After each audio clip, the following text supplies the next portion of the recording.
ايه السبب اللي يخلي الست دي رجاله كتير تقتنع بكلامها وتيجي تحضر البازار بتاعها بالالافات، مع ان اصلا الرجاله ما بيقتنعوش بسهوله وما لهمش خلق لاي شوبينج ولا انهم يشوفوا فيديوهات ولا لايفات كتير. صوري ليه والاغرب من ده كله انهم بييجوا يقضوا وقت طويل وبيستمتعوا اصلا بوجودهم في البازار. وانا جايه لكم في الدقيقه دي اجاوبكم على السؤال ده لان ناس كتير بتسال. واللي ما يعرفنيش مبدئيا انا اسمي مريان عريان، والبازار اللي جاي بتاعنا هيكون في رافال مول اللي في مصر الجديده في اول ويك اند من شهر 9.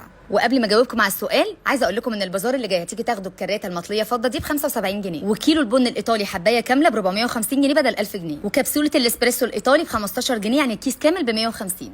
واجابه السؤال هي اني بقالي سنين بشتغل في المجال ده، ومع الوقت قدرت اعرف معظم التجار اللي اصلا يد اولى لكل اللبس الرجالي اللي بيدخل مصر. علشان اظبط المعادله كمان انا عرفت معظم المصانع المصري اللي بتصنع باعلى كواليتي، وزي ما انا واثقه ومقتنعه ان في ناس بتحب البراند وبتدور عليه فبوفره لها باقل سعر ممكن تجيبه، فانا برضو مقتنعه ان في ناس بتكون في امس الاحتياج انها تشتري حاجه بسعر قليل. علشان كده بوفر الحاجتين، الغالي والرخيص، البراند والمصري، الاوريجينال والميرور والكوبي، والحمد لله ربنا بيكلل تعبنا بنجاح كده. يبقى فاضل نقطتين في اجابه السؤال ده. اول حاجه بوفر كل حاجه خاصه باللبس والشوزات الرجالي من الالف للياء، والنقطه الاخيره هي اني شاطره حبتين في الماركتنج، فبحاول على قد ما اقدر ان انا ابتكر في صنع الفيديوهات علشان الفكره بتاعتي توصل لكم بسهوله. اما دلوقتي جه دوركم انتوا تجاوبوا على نفس السؤال اللي سالته في اول الفيديو.